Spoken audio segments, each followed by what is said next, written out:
أشهد أن لا إله إلا الله وحده لا شريك له وأشهد أن محمدا عبده ورسوله أما بعد فأعوذ بالله من الشيطان الرجيم بسم الله الرحمن الرحيم الحمد لله رب العالمين الرحمن الرحيم مالك يوم الدين إياك نعبد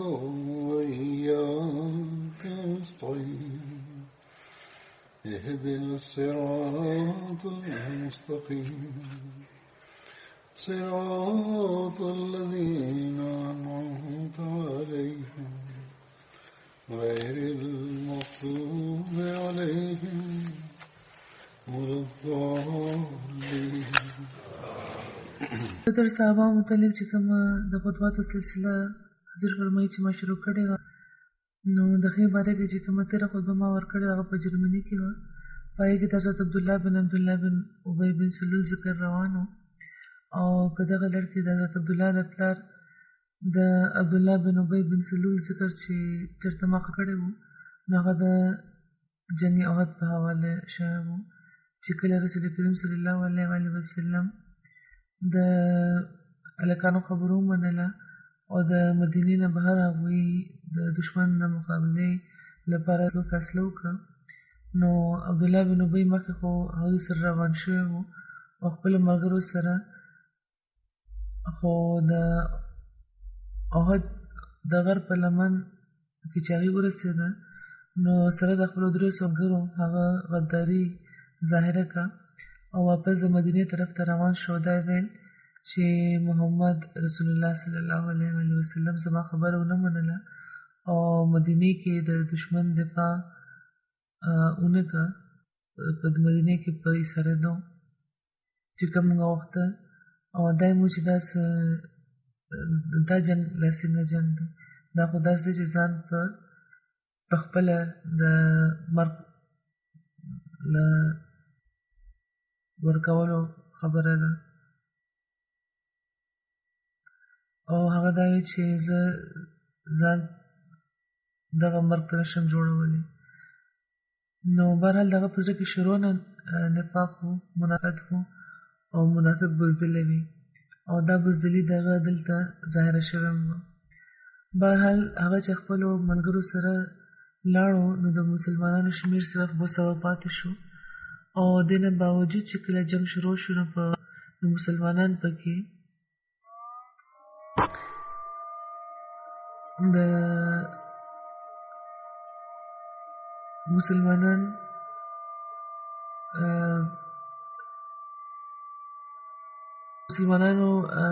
ګټله او فتح تقریبا نابود شوې وه. خو په آخره کې چې د رسول کریم صلی الله علیه وسلم په حکم باندې هغوی پوره عمل ونه کړو او هغه دره یې پرېښوده، نو د هغې په وجه مسلمانانو ته ډېر لوی د نقصان سره بیا مخ شوي وو.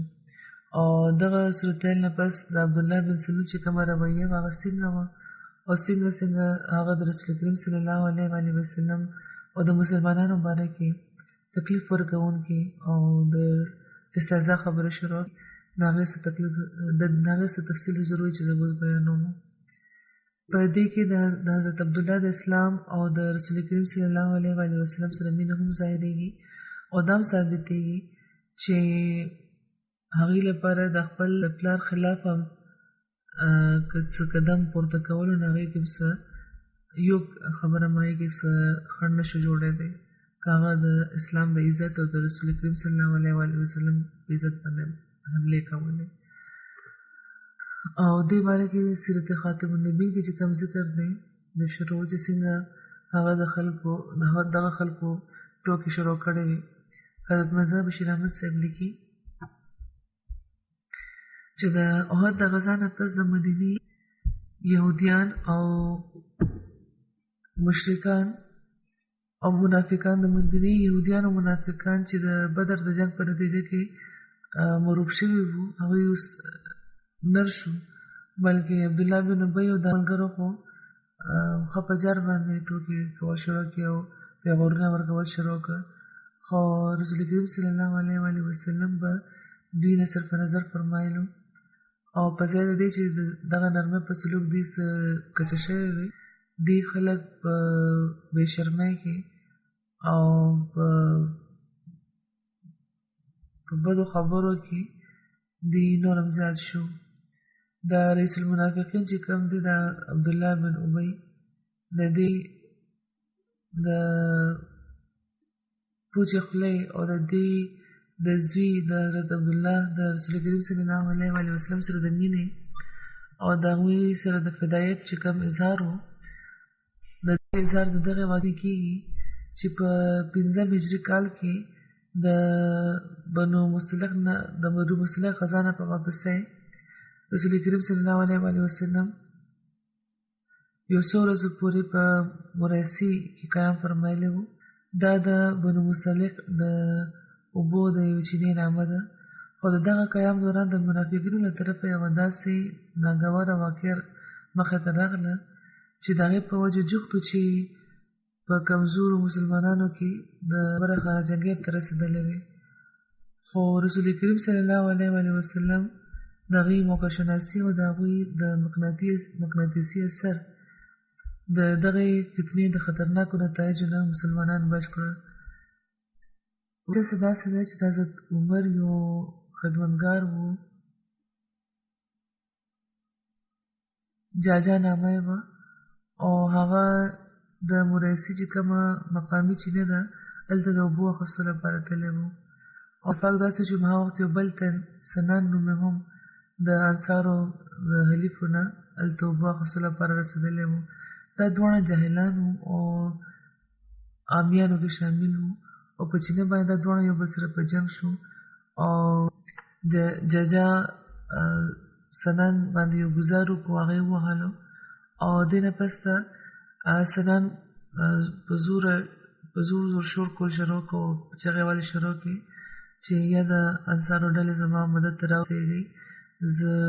یې ووهلم په ما حمله شوې ده او ججا چې دا وکتل چې سنان خپل قوم راوبللی دی خپل قوم یې راوبللو نو هغه هم یو جاهل انسان هم د خپل قوم خلکو ته آواز کول شروع یا مهاجرینو رامنډه کوي راشئ د انصارو د مهاجرینو غوږونو ته چې دا خبرې دا آوازونه ورسېده نو هغوی خپلو تورو سره دغه چینې طرف ته ورمنډه کړه او د سترګو په رپ کې هلته یو ښه ډېر خلک راجمع شو راغونډ شو او جوختو چې ځینو جاهلانو هلکانو په یو بل حمله کړې وې خو هغه وخت ځینې هوښیارانو او مخلصه مهاجرینو انصار هم چې هلته رسېدلي وو هغوی فوراً دا خلک بیل کړه او د هغوی ترمنځ صلح وکړه رسول کریم صلی الله علیه وسلم ته چې دا خبره ورسېده نو هغوی وفرمایل چې دا د جاهلیت مظاهره وه او په دې باندې هغوی د خفګان اظهار وفرمایلو او دغه شان معامله بهرحال رفع دفع شوه خو چې کله د منافقینو سردار د عبدالله بن ابی بن سلول ته چې په دغه غزا کې چې کومه په بنو مصطلق کې وه هغه کې تللی وه نو هغې کې شامل وه نو د دغې واقعې اطلاع چې کله هغه ته میلاوه شوه نو هغه بدبخته بیا دغه فتنه راپارول شروع کړه او خپل ملګري د رسول کریم د مسلمانانو خلاف ډېر ولمسول او دا یې وی چې دا ستاسو خپل قصور چې تاسو د بې کوره بې سهاره مسلمانانو له پناه ورکړې ده او دوی په سر هم خجولې دي اوس تاسو ته پکار چې دوی د مدد نه او د دوی د مرستې نه راکاږي دوی په خپل هر څه پرېږدي ولاړ به شي مدینه نه به لاړ شي او دغه بدبخت ته خو تر دې پورې دا خبره کړې وه چې لئن رجعنا إلى المدينة ليخرجن الأعز من الأذل او دا په قرآن شریف کې دي په سوره منافقون کې چې اوس ګورو چې مدینې ته چې لاړ شو نو دا کم چې عزتمند تند یا عزتمند ډله ده هغه به د ټولو نه ذلیل ټولو نه سپک چې کم تند یا ډله ده هغه د دغه ښار نه بار کوي که نه. نو هغه وخت یو مخلص مسلمان ماشوم زید بن ارقم هملته ناست و. هغه چې د عبدالله د خولې نه د رسول کریم صلی الله علیه وسلم باره کې دا الفاظ واردل ناقلاره هغه فوراً د خپل تره په ذریعه رسول کریم صلی الله علیه وسلم ته د دغې واقعې اطلاع ورکړه. حضور فرمایي چې ګوري چې ماشومان هم تر کومه حده پورې اخلاص او وفا لري او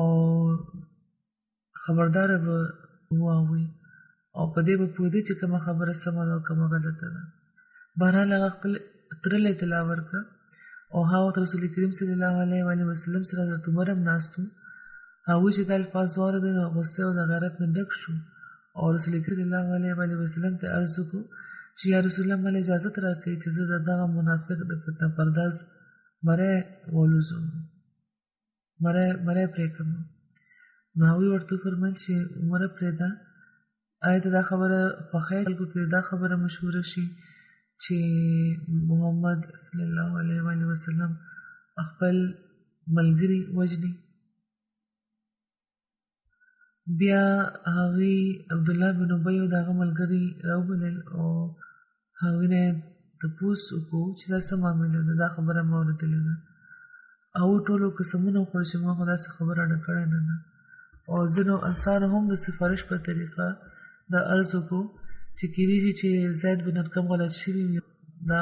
سړی خو دا خبره نشي کولی. نو هغه وخت رسول کریم صلی الله علیه وسلم د عبدالله بن ابی او د هغه د ملګرو خبره قبول کړه او د زید خبره رد کړه. په دې باندې زه ډېر تکلیف هم رسېدلی و صدمه ورته رسېدلی وه خو بیا وروستو قرآن د وحي په ذریعه د قرآني وحي په ذریعه د زید د خبرې تصدیق وفرمایلو خدای پاک او منافقین دروغجن وګرځول. هغه آیت چې کوم حضور فرمایي چې ما وویلو. نو بیا یو وخت رسول کریم صلی الله علیه وسلم عبدالله بن ابی وغیره هغوی ته آواز کړ دغه خبر تصدیق شروع کړی و او بیا بل طرف ته رسول کریم صلی الله علیه وسلم حضرت عمر ته دا ارشاد فرمایلو چې دغه وخت خلکو له حکم ورکړه چې واپس روان شي. دا د غرمې وخت او رسول کریم صلی الله علیه وسلم به عموما غرمې نه روانېده چېرته نه سفر به نه شروع کولو ځکه چې د عربو د موسم په لحاظ دا سخت ګرمی وخت دی او هغه وخت سفر کول ډېر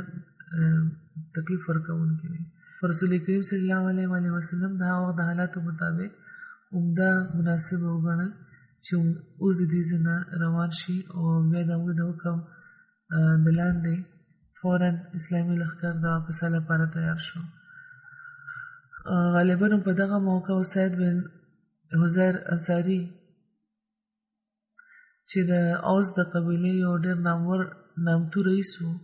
هغه د رسول کریم صلی الله علیه وسلم په خدمت کې حاضر شو. دا عرض یې وکړو چې یا رسول الله تاسو خو عام طور داسې وخت کې سفر نه فرمایئ نو نن څنګه معامله چې دا وخت تاسو غرمې سفر شروع کوئ لګئ. نو هغوی رسول کریم صلی الله علیه وسلم ورته وفرمیل چې ساده تاوان نه دی چې عبدالله بن ابی څه الفاظ ویلي دي. هغه دا وایي مدینې ته چې لاړ شو نو هلته چې ورسو نو چې کوم عزتمنده تن دی هغه به چې کوم د ټولو نه سپک تن دی هغه به بهر کړي. نو سید بې سخته عرض وکړو چې او یا الله ټیک ده خبره خو ده او تاسو چې غواړئ نو بېشکه عبدالله د مدینې نه بهر واصله شي ځکه چې والله چې عزتمند هم تاسو یې هغه نه دی هغه ذلیل دی. بیا سید بن حذیر عرض وکړو چې یا رسول الله تاسو خبر یې چې څه د تشریف راوړنه مخکې عبدالله بن ابی خپل په قام کې ډېر عزتمند و او د هغه قام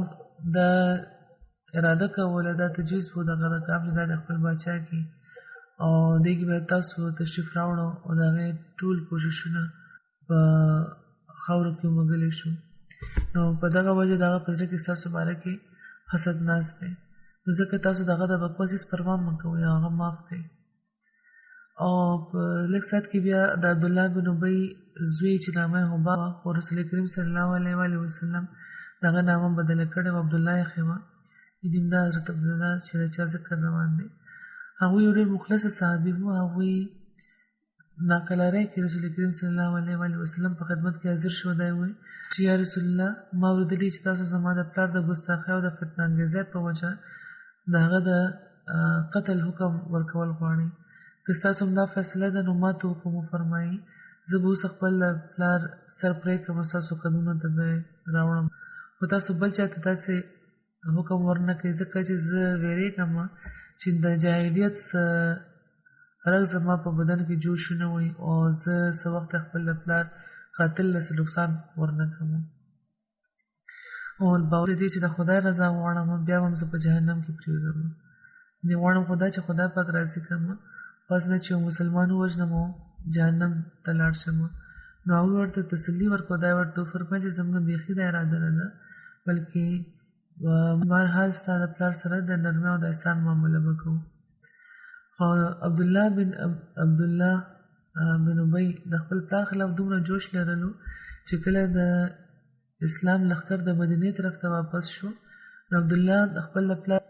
لاره کې ودرېدو. ورته دا وویل چې قسم مې دی په خدای چې زه به تا واپس پرېنږدم تر څو چې ته د خپله خوله دا اقرار ونه کړې چې رسول کریم صلی الله علیه وسلم معزز دی، عزتمند دی، او ته سپک او ته ذلیل یې. او عبدالله چې دا اصرار وکړو په خپل پلار، نو هغه آخر مجبوره شو همدا الفاظ ووایي او دې نه پس عبدالله د هغې لاره پرېښوده.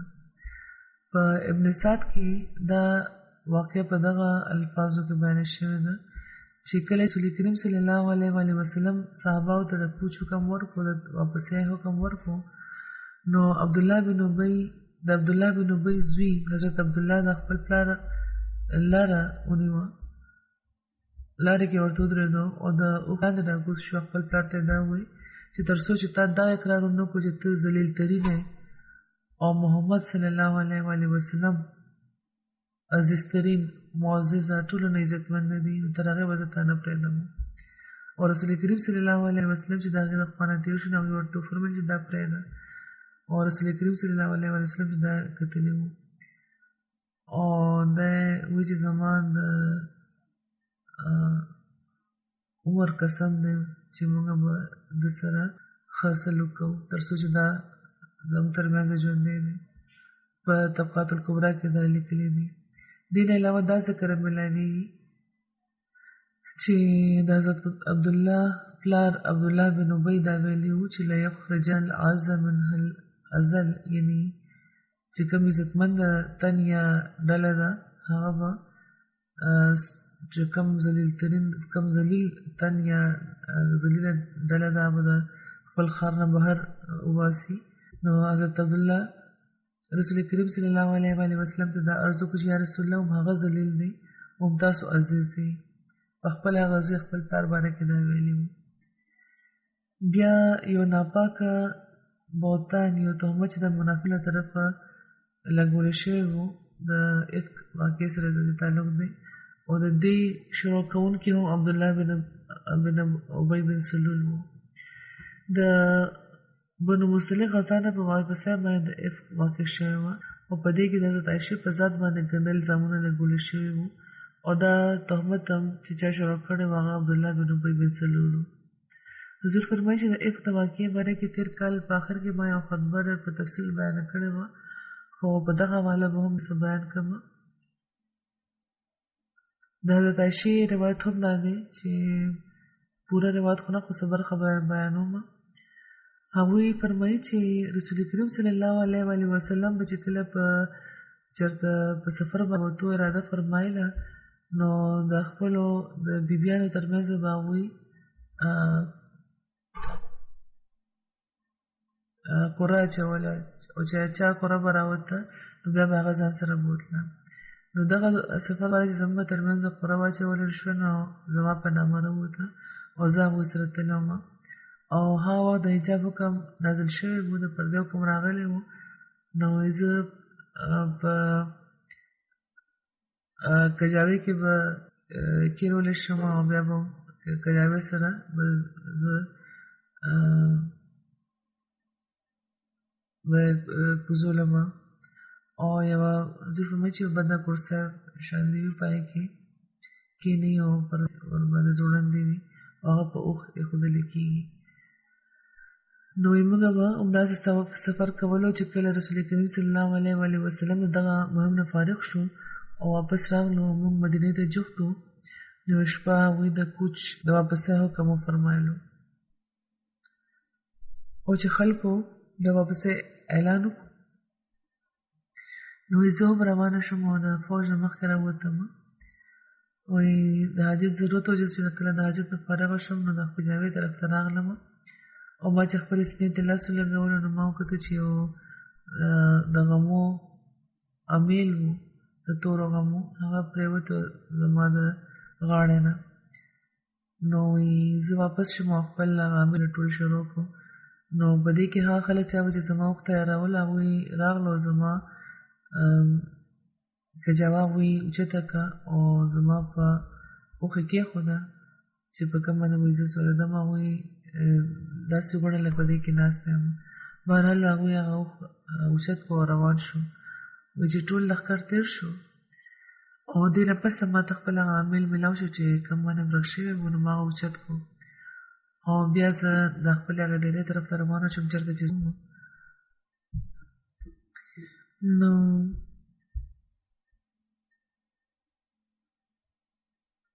او ما دا خیال وکړو چې که هغوی ته چې زه ښکاره نه شم زه میلاوه نه شم نو واپس به راشي. ویل دوی څوک هم نه وو خو ما دا خیال وکړو چې ما ونه ګوري په کجاوې کې نو واپس به راشي. وایي زه په دې کې یو طرف ته ناست وم چې دې کې وایي سترګه مې ولګېده ویده شوم. نو صفوان بن معطل سلمي زکواني د فوج پسې به روان وو دا کتو لپاره چې څه خو پاتې شوی نه دی. وایي سهار چې هغې هغه ته ورسېدو چېرته چې موږ یې څارو نو هغوی یو انسان وجود وکتو چې هلته اوده دی نو هغې ما له راغلو او د حجاب حکم نه مخکې چونکې هغوی زه لیدلی وم نو هغوی چې وکتو چې زه یم نو هغوی انا لله وویل او د هغوی د انا لله ویلو باندې زه د خوبه راپاڅېدم. بهرحال د هغې نه پس هغوی خپله اوښه کېنوله او زه په هغې کې سوره شوم او هغوی هغه اوښه روانه کړه او بیا موږ فوج ته هغه وخت ورسېدو چې خلکو د غرمې په وخت آرام کولو لپاره دغه خلک د غرمې په وخت آرام کولو لپاره خپلو خپلو ډېرو کې او چې بیا څوک چې په هلاک کېدو یعنې دغه الزام نو په ذریعه نه هغه هلاک شو یعنې د الزام لګولو په ذریعه ځان په هلاکت کې واچولو او د دغه تهمت بانی عبدالله بن ابی بن سلول و. بهرحال هغه وایي چې موږ مدینې ته ورسېدو او هغې نه پس وایي تر یوې میاشتې پورې زه بیمار وم په دغه وجه او کومو خلکو به الزام لګولو نو د هغې د خبرو به خلکو خبرې کولې او د دغه بیمارۍ دوران دې نه خبرېده چې خبرې څه کېدې خو د بیمارۍ دوران چې کومه خبره باندې ما ته شک کېدو هغه دا دی چې د نبي کریم صلی الله علیه وسلم نه به هغه مهرباني ما ته نه ښکارېده چې کومه دې نه مخکې به د خپلې بیمارۍ دوران کې ما هغې نه ته هغې به صرف دننه راغله السلام علیکم به یې وویلې او بیا به راته وویل چې ته څنګه یې هغوی به السلام علیکم وایي بیا به دا تپوس کړو چې اوس هغه څنګه ده او زه د دغه تهمت نه هېڅ هم خبر نه وم. نو یو ځل زه د ام مستح سره وایي زه بهر تللی وم حاجت لپاره به چې بهر تلو نو هغې ما ته ټوله خبره وکړه د الزام چې څوک لګېده خلکو باره کې. وایي زه چې کور ته واپس راغلم نو رسول کریم صلی الله علیه وسلم راغلم ما له ما ته سلام وکړو بیا یې تپوس وکړو چې ته څنګه یې نو ما ورته عرض وکړو چې ما پرېږدي زه خپل مور پلار ته لاړه شم نو هغوی ما له اجازت راکړو نو زه خپل مور پلار ته راغلم چې نو ما خپل د مور نه تپوس وکړو چې خلک څه خبرې کوي لګیا دي نو هغوی وایي چې په دې خبره په جدال کې ما اچوه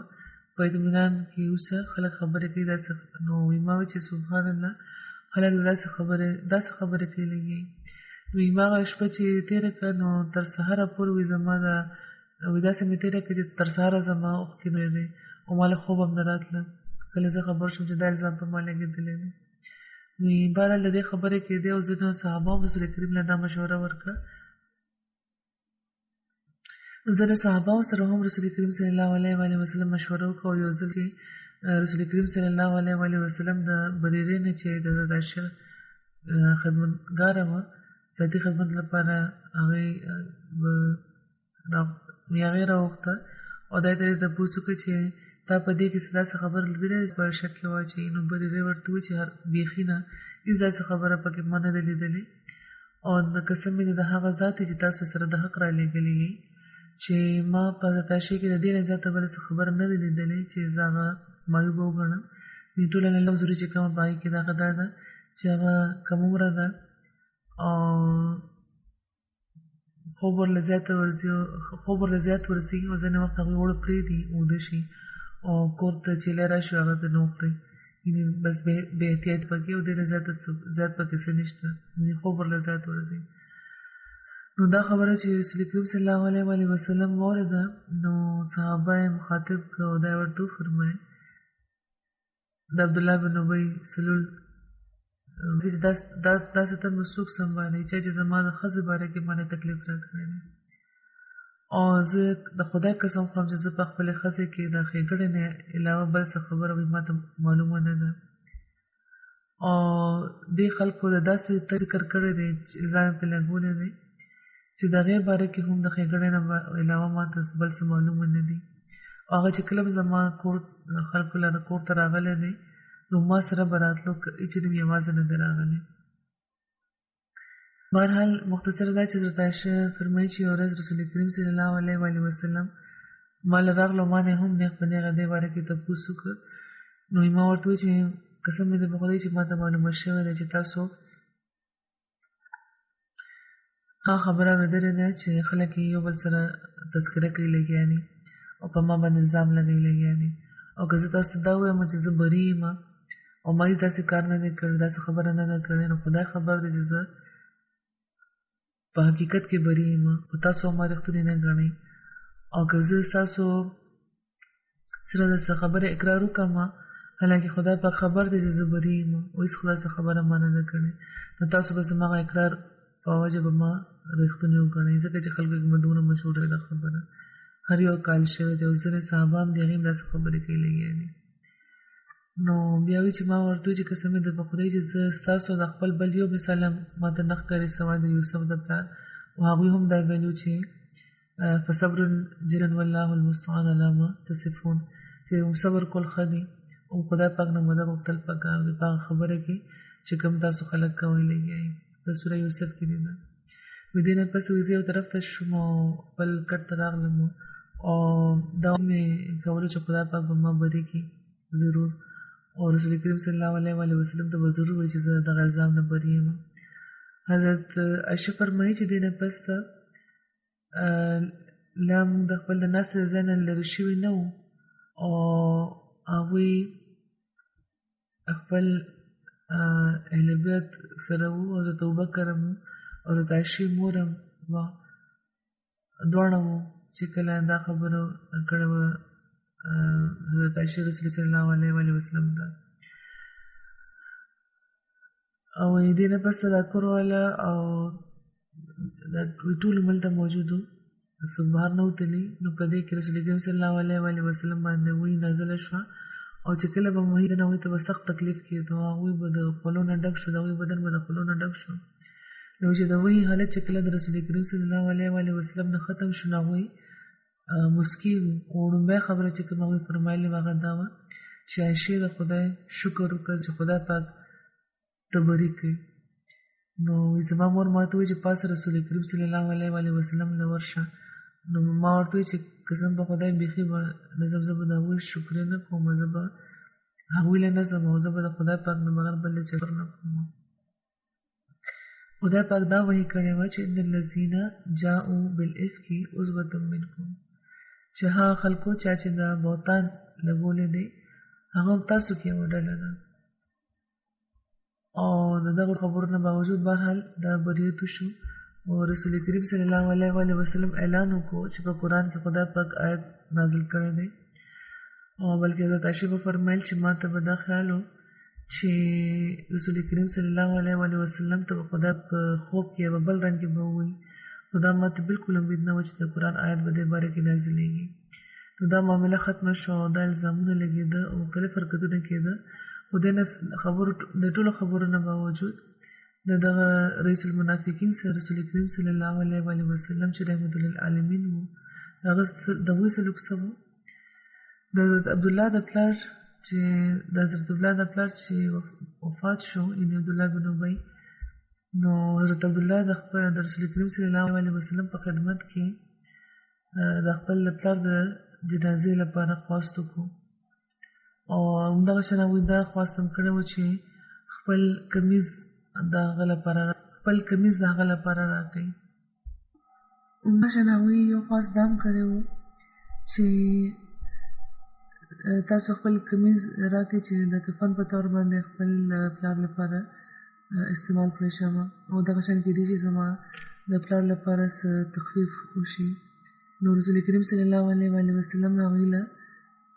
خپل کمیز ورکړی و یو بل روایت کې دا الفاظ هم میلاړېږي چې د حضرت عبدالله پلار چې کله مړ شو یعنې عبدالله بن ابی سلول نو هغوی د رسول کریم صلی الله علیه وسلم په منځ کې حاضر شو او دا عرض وکړو چې تاسو خپل کمیز راکړئ چې زه خپل پلار ته واچوم کفن په توره ورته واچوم او بیا تاسو د هغې جنازه هم وکړئ او هغه لپاره استغفار وکړئ نو رسول کریم صلی الله علیه وسلم یې خپل کمیز ورکړو او دا یې ورته وفرمیل چې تاسو چې کله د تجهیز او د تکفین د معاملات نه فارغ شئ نو بیا به ما ته آواز کړئ او رسول کریم صلی الله علیه وسلم چې کله جنازه کول شروع کړه نو حضرت عمر ورته عرض وکړو چې خدای پاک تاسو د منافقانو د جرې کول نه منې کړي نو رسول کریم صلی الله علیه وسلم وفرمیل چې ما له اختیار راکړی شوی دی چې زه هغې لپاره استغفار کوم او که ونه کړم نو رسول کریم صلی الله علیه وسلم د هغه جنازه وکړه او بیا چې خدای پاک د داسې خلکو د جنازه د کولو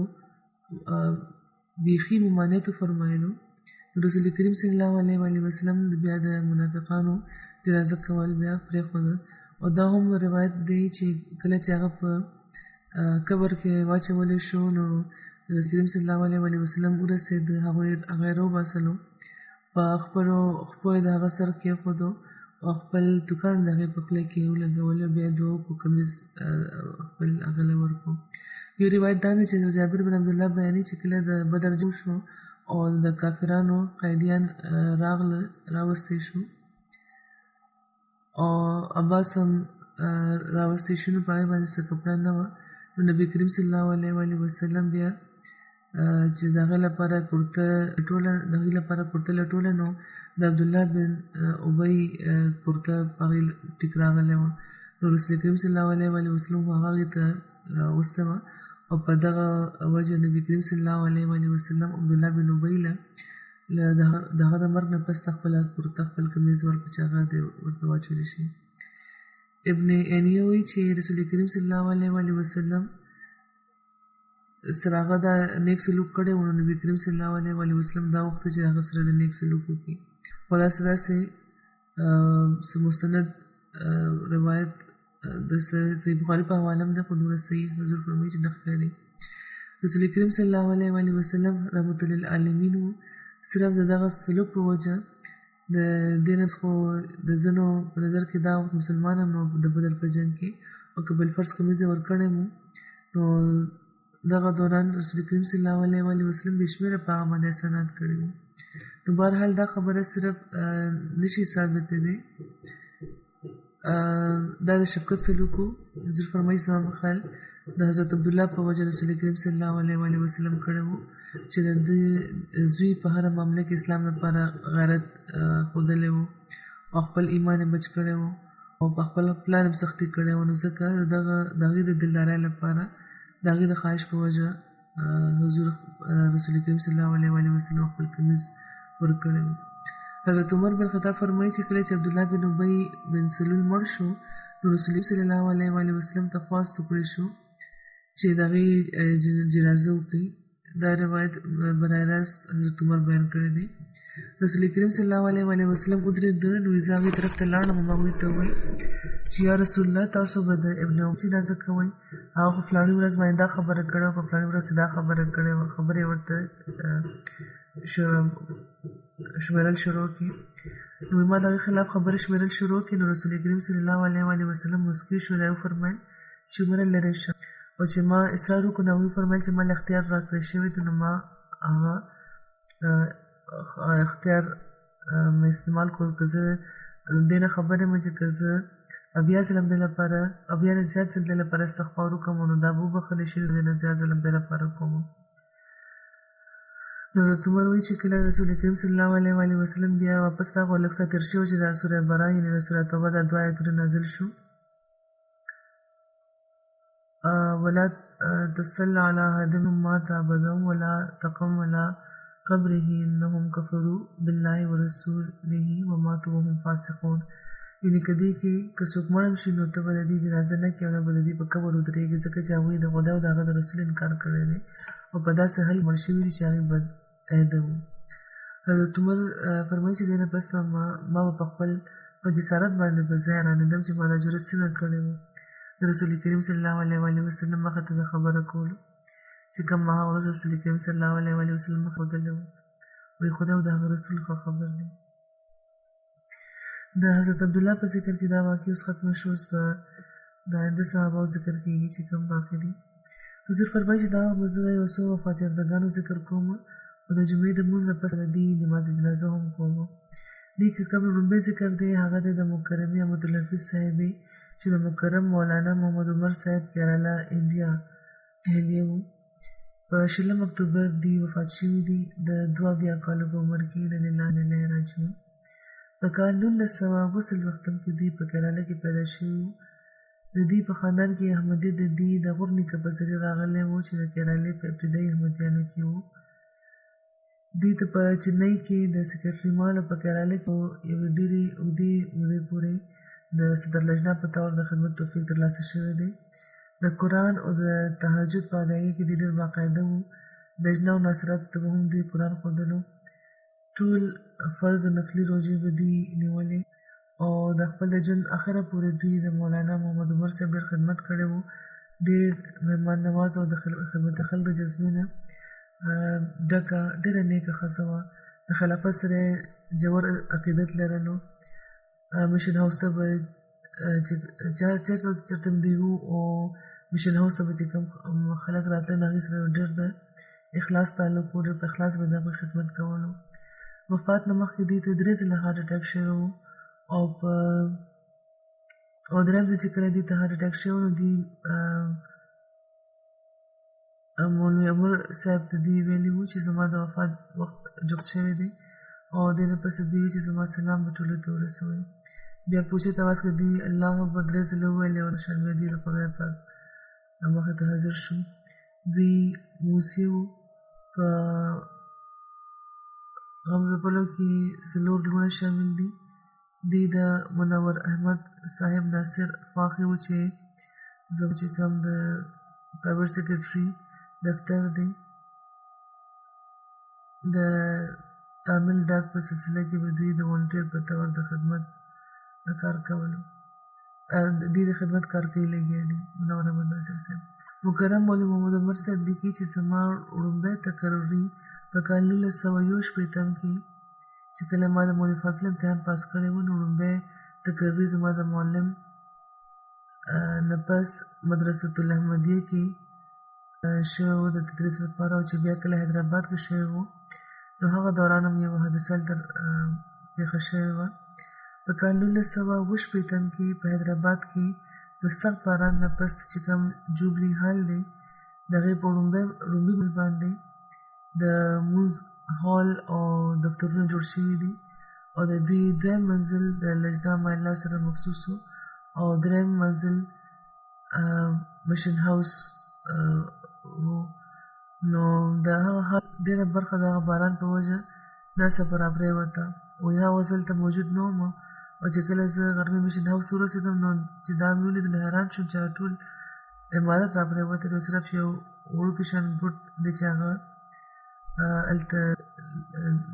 سم و او وایي زما اهلیه زما د 3 میاشتې لور یې په هغې کې نیولې وه او د 3 منزل په هغه ګوټ کې بیا سهاره ولاړه وه. وایي په هغه صورت کې زما د ښځو د ماشومې بچ کېدل په ظاهره ډېره ګرانه خبره ښکاره. چېرته چې هغه ولاړه وه د هغې لاندې و ډېر لاندې په ژوره کې د بلډینګ ملبه وه او لاندې هغې ټوپ هم نشو وهلی او څه د را پرېوتو څه صورت هم نه ښکارېدو. نو د فایر بریګیډ لخوا یو پوړی راوستی شو چې همت نه کېدو چې په پوړی مو وخېجي او د مور او لور بچ کېږي. هغه وخت یو فارمن چې د لوی مور و هغې وایي که زما که ژوند هم په دې کې ځي نو زه به د مور لور بچ کولو کوشش کوم. او بیا هغه په پوړه راوخوت او مخکې یې ماشومه یې راکوڅه کړه بیا یې د هغې مور. وایي بهرحال په معجزانه طور دا دواړه بچ شوي وي. وایي ډېر په صبر یې هر ځای کې زما مرسته کړې ده. وایي ځکه او کله چې په کرایه زما تقرر وشو نو هلته هم 15 کالو پورې د لجنه مائله صوبایي صدره وه او ډېر په ښه رنګ کې دوی خدمت کړی و او 2009 واخله تر 2014 پورې دوی په قادیان کې چې کله دوی ناظر اسرار شاد و. وایي هره ورځ به بیت دعا ته تله او ډېرې اوږدې دعاګانې به دوی کولې. بیا دوی د عمرې سعادت ته میلاو شوی دی په 2015 کې. عمر صاحب وایي چې هره ورځ د سهار لمونځ نه پس به دوی د قرآن تلاوت کولو د حدیث مطالعه به کوله. دا د دوی معمول و او چې کومه ورځ دوی وفات شوي دي نو هغه ورځ هم په دې باندې د عمل توفیق ورله خدای پاک ورکړی دی. حضرت مسیح موعود علیه السلام د کتابونو د مطالعې شوق هم دوی لرلو او د دې علاوه د عامو معلوماتو ترلاسه کولو هم د دوی خاص دلچسپي لرله او همدا د یو مربي د ښځې خصوصیات په کار کې ذکر فرمایي چې د خدای پاک په فضل دې کې موجود و. د مریانو د عہدیدارانو چې کوم لوی مقام او مرتبه ده په هغې باندې پوهېده او هغې سره به یې د عزت او د احترام سلوک کولو. د مېلمنو په مېلمستیا کې هم هېڅ کمی راتلو ته نه پرېښودو. خدای پاک د دوی سره د مغفرت سلوک وفرمایي او د دوی درجې دې اوچتې کړي او د دوی اولاد د دوی د دعاګانو وارثان کړي. دویمه جنازه ده مکرم چودھري محمد ابراهیم صاحب چې سابق منیجر او پبلشر دی د ماهنامه انصار الله پاکستان. دوی په 14 اکتوبر 83 کالو په عمر وفات شوي دي. انا لله و انا الیه راجعون. په کال 1950 کې د دوی تقرري د انصار الله پاکستان د سکرټري په طور شوی و. په کال 1960 کې چې کله د انصار الله ماهانه اجرا شوې وه نو د ماهنامې نو دوی د هغې منیجر او پبلشر مقرر کړی شوي وو او تر 2004 پورې دوی ډېرې په خوش اسلوبۍ دا فرایض ترسره کړي دي. په انصار الله پاکستان کې دوی ته د آفس سپرنټنډنټ نایب قائد عمومي سکرټري برای صدر مجلس په طور د خدماتو توفیق ترلاسه شوی دی. په 2003 کې د دوی په یو مقدمې کې اشتهاري ګرځولی وو او بیا زما په اجازه دلته لندن ته راغلو او دلته بیا منتقل شو او دلته چې دوی راغله نو انصار الله کې دوی ته تقریبا 8 کالو پورې د خدمت توفیق ترلاسه شوی دی او د قومي مجلس عاملې رکن هم دوی وو. دوی موسي وو ربوی ته تللي وو دوی څه موده مخکې د خپلې بیمارۍ په وجه بیا هملته ربو کې وفات شوي دي. په غمزپلو کې د دوی یوه لور او 15 زامن دي او ګڼ شمېر نوسانوسي دي. خدای په دې سره د مغفرت او د رحم سلوک وفرمایي او د دوی اولاد او د دوی نسل ته هم د دوی د نیکۍ د جاري ساتلو او جماعت او د خلافت سره د تعلق ساتلو توفیق ورکړي. او دوی چې کله د انصار الله منیجر په پاکستان کې په هره خبره به مقدمه شروع شوه. تقریبا 6 مقدمې په دوی جوړې شوې دي او تر یو میاشته پورې دوی اسیر رحم الله هم پاتې شوي دي. درېیمه جنازه ده د مکرم راجا مسعود احمد صاحب چې د مکرم راجا محمد نواز صاحب مرحوم پرنټ دادر خان ریو 19 اکتوبر باندې دوی ډېرې د اوږدې بیمارۍ نه پس د 9 کالو په عمر کې وفات شوي دي. انا لله و انا الیه راجعون. د دوی په خاندان کې احمدیت د دوی د والد صاحب په زیرې راغلی و چې د راجا محمد علي صاحب ناظر بیت المال به په هغه زمانه کې کال 1943 کې هغې سره د دې تعلق و د دې د والد هغوی به دې قادیان ته جلسې ته بوتلي وو هلته بیعت کړی وو او بیعت هم همدغه شان څه دلیل نه یو واقعه پېښه شوې دوی ته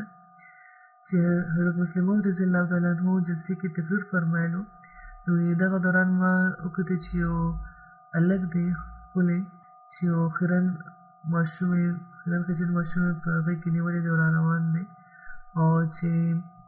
دغه ماشوم پوزه بهیږي نو د خپل جیب نه رومال راوباسل او هغه دغې پوزه یې صفا کړه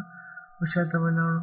حضرت مسلم موعود په تقریر کې مصروف او څه ساعت پسې چې کله ماشوم وژړل نو حضرت مسلم موعود شاته وکتل او اعلان یې وکړ چې دا ماشوم د چا نه ورک شوی دی چا دی نو اوبو دې ځي نو بهرحال ما چې پته وکړه چې دا هلک څوک دی په سپتره کپړو کې د خیرن خجل ماشوم ورسره څوک دی نو هغې دا وویل چې دا حضرت میرزا ناصر احمد صاحب دی چې د خلفة المسیح ثاني مشر زوی دی او هغه وخت صدر هم د خداوند احمد دی بهرحال په دې ما د دې هغه نور اثر وشو چې باقي مسلې خو یو طرف ته دي صرف په دې خبره زه بیان کوم چې کومه نمونه ما ولیده نو جلسو باندې راغلي ځینې خلک همیشه دا نمونې چې نو بیعتو کې او سلسلې کې شامل شي بهرحال راجا صاحب کال 1991 کې یو کې ته راغلي وو او دلته دوی د کټفورډ جومات کې مخکې صدر مقرر شوي وو او په خپل کور هم بیا دوی د جومات د سنټر په طور استعمالولو او دلته چې راغله نو قائد عمومي انصار الله اډیشنل سیکرټري وصایا او بیا د نیشنل سیکرټري وصایا په طور باندې دوی د خدمت توفیق ترلاسه شوی و او کله چې ما د وصیت د نظام ښه کولو لپاره ډېر محنت وکړو او د خدای پاک په فضل هغه نور منظم کړو د موسیانو دا نظام خلافت سره د دوی ډېر ژور تعلق و د جماعتي او دیندارانو احترام هم دوی کولو مزګزار او تهجد ګزار او چندې به هم ډېر په کلاو زړه ورکولې صدقې او خیراتونه به هم کول غریبور او ملنسار او د خدای پاک په فضل موسیم و او د اهلیې نه علاوه دوی یوه لور او دوه زامن په غم څپلو کې پرېښي دي خدای پاک د دوی سره د مغفرت او د رحم سلوک وفرمایي درجې دې د دوی اوچتې کړي حضور فرمایي چې ما سره په کالج کې په یو کلاس سره مضمونونه مختلف و د دوی خو بهرحال څه وخت حضور فرمایي چې که زما په وخت دوی په کالج کې وو او هلته هم دوی سره واقفیت و نو په دغه لحاظ موږ ویلی شو چې موږ یو ځای سبق ویلی دی په کالج کې په یو کلاس کې یو اردو کلاس مو مشترکه و نو هلته به موږ یو ځای کېناستو او هغه وخت هم دوی کې ډېرې خوبۍ وې ما لیدلي دي چې خپل کار سره به دوی کار ساتلو او هېڅ قسمه لکه څنګه چې شرارتونه کوي هلکان هغه شیان دې کې نه و نه به یې څوک تنګول خدای په دې درجې اوچتې کړي الله بخش صادق صاحب وکیل تعلیم ربوا د دې باره کې لیکي چې ډېر نر او غیرتمند احمدي و د جهلم ښار جومات کې چې ښار ډېر زوړ و چتونه هم ډېر لاندې وو نو د دې کمرو فرش هم چېرته سم نه و او د 84 د کال 1904 د پسې چې کوم نامساعده حالاتو نو دا کارونه پس جوماتونه جوړېدی هم نه شو مرمت هم نه شو کېدی او راجا صاحب ډېر جرأت نه کار اخیستی و او د جومات د تعمیر کار یې په خپله ذمه اخیستی و او ډېرې په عقلمندۍ امیر صاحب په مشوره دا کار ترسره کړی و او د سړک طرف ته چې کوم دیوالونه دي هغه یې نو چړلي او د هغې نه بغیر د نقشې مطابق چې کوم د حال ستونونه دي هغه یې جوړ کړي وو بیا یې په چت اچولی وو او ډېر په حکمت هغوی په خپله هم مالي قرباني ورکړې وه د وخت قرباني یې ورکړې وه خلکو ته یې تحریک کړی و او دغه شان جومات بیخي بل رنګ یې بدل کړی و ولنټر هم اچولی و او د کمرو دیوالونه بیا وروستو فاصلې شو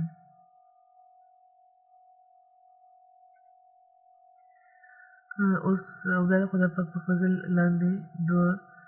حالونه تیار شوي دی جومات څلورمه جنازه چې کومه ده هغه د مکرمې صالحه انور ابرو صاحبې ده چې د انور علي ابرو صاحب د سند اهلیه وه مرحوم دا هم په 1 اکتوبر دی وفات شوي دي. انا لله و انا الیه راجعون. ډېره نره باهمته عبادت ګزاره د حقوق الله او د حقوق العباد خیال ساتونکې ښځه وه. وړوکوالي راسې د موزې د روژې پابنده وه. چندې به یې ورکولې. خلافت سره رښتونه تعلق و. د دوی والد د ایران د ریټایر پس نوابشاه ته راغلي وو، دلته آباد شوي وو. نو هغه دوی ته چې کوم معمولي جې فرش میلاوېدو په هغې باندې به یې چنده ورکوله. یو ځل د لجنه مرکزي عهدیدار تللی وو هلته، نو اجلاس کې درېدلی وو. دی ویلي وو چې د نوابشاه کې په ټول لجنه کې د ټولو نه زیاته چنده د دې ماشومې راځي، او دا د دې د واده نه مخکې واقع ده. د دوی لور طاهره مومن وایي چې د واده نه پس خدای پاک چې څومره بې شمېره فضلونه په دوی کړي وو، نو زړه یې ورله هومره لوی ورته و. ډېره غریب پروره، عاجزه او عاجزي او انکساري د دوی په مزاج کې وه. د چندې په هر تحریک باندې به دوی لبیک ویل او ټولو نه زیاته واده به دوی لیکله. ډېرې مودې پورې دوی د لاړکانه زندې صدره وو،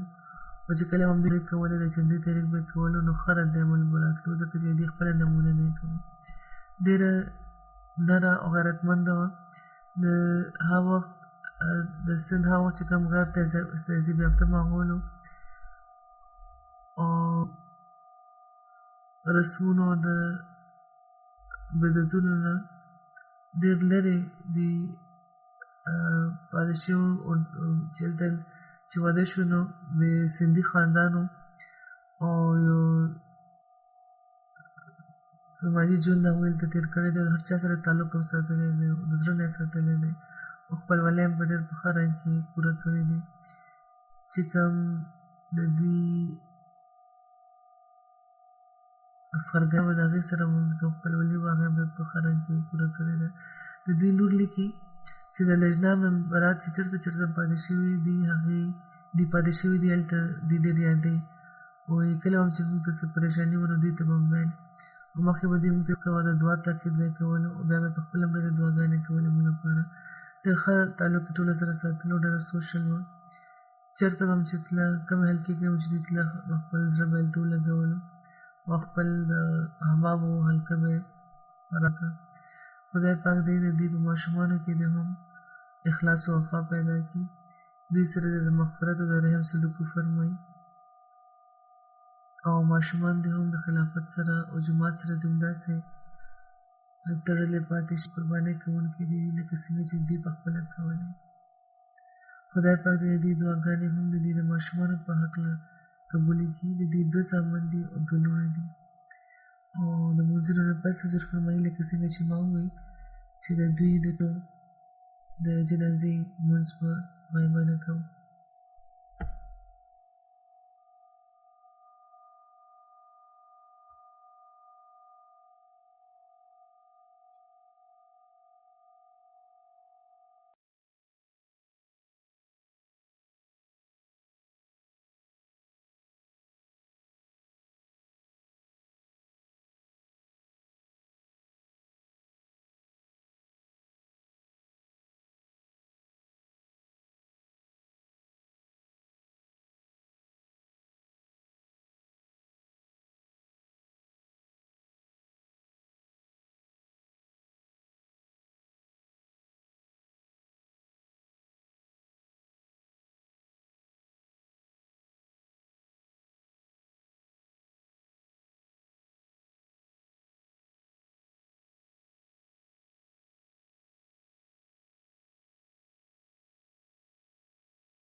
الحمد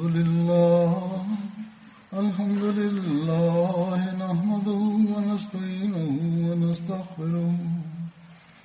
ونؤمن به ونتوكل عليه ونعوذ بالله من شرور أنفسنا ومن سيئات أعمالنا من يهده الله فلا مضل له ومن يضلل فلا هادي له ونشهد أن لا إله إلا الله ونشهد أن محمدا عبده ورسوله عباد الله رحمكم الله إن الله يأمر بالعدل والإحسان وإيتاء ذي القربى وينهى عن الفحشاء والمنكر والبغي يعظكم لعلكم تذكرون اذكروا الله يذكركم وادعوه يستجب لكم ولذكر الله أكبر